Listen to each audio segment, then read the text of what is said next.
Attention, Target 1. Oh no, the Narc, man! 511 in progress. Let's go!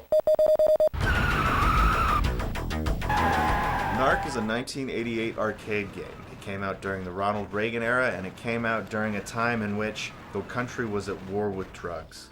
And this game, like many of the arcade games at the time, had a screen at the beginning that said, "Winners don't do drugs." Which is ironic because the people who developed this game were clearly all on drugs. Narc is an arcade game, not really a shooter, but sort of a side-scroller. You move up and down on the screen, left to right, killing enemies. The game has sort of a weird 1980s aesthetic, post-apocalyptic type feel to it. You know how Fallout 3 is like a post-apocalyptic future based upon the aesthetics of the 1950s? This game is kind of like that, except it's the aesthetic of the 1980s. Granted, saying this game is futuristic might be giving the game way too much credit, as this game is just kind of straight up nuts. In this game, you play either guy in red vest and motorcycle helmet, or guy in blue vest and motorcycle helmet. You go through a handful of stages fighting hordes of enemies. You've got a jump button, a duck button, a button to shoot your machine gun, and a button that allows you to shoot a limited amount of rockets, which blows everyone in the blast radius into flaming pieces. Mainly you kill enemies and collect what they drop for points. There's this option to arrest people for points that only require you to stand next to the enemy for a few seconds until they put their hands up. But I don't know why you would want to do that when you can literally blow everyone into flaming pieces.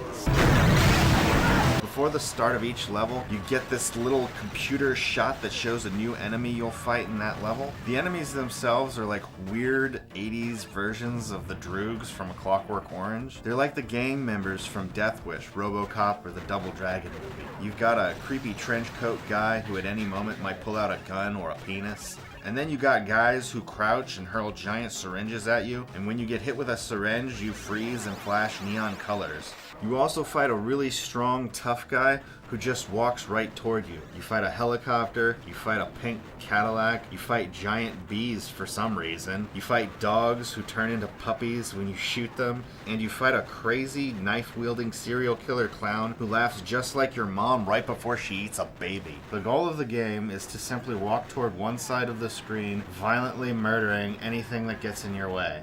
This is just an artful masterpiece. The levels themselves ain't much special. You got this weird level with giant beakers and flasks that are techno-colored. You got a level where the developers went full Miami Vice and you drive around in a sports car. But unlike the stylish and sexy music video that was every episode of Miami Vice, you drive around in a sports car that is equipped with machine guns and rockets.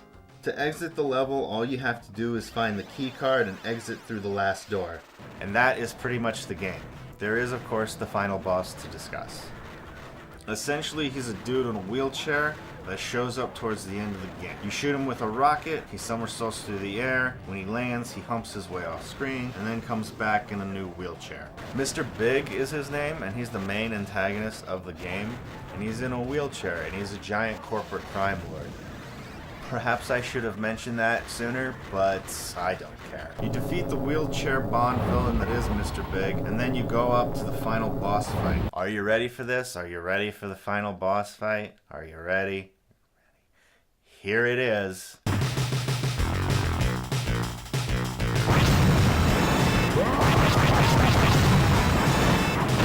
If I saw that in real life, I would totally shit my pants. You fight this giant version of Mr. Big's head while it chases you down and shoots fireballs from its eyes until its skin explodes off and it's a giant skeleton head that chases you and licks you to death. I really want to know what inspired this boss. I mean, besides drugs, of course.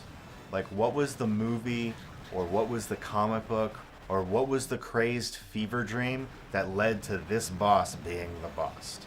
Like, I really want to know. If anyone knows, let me know. I want to know. Thanks for watching.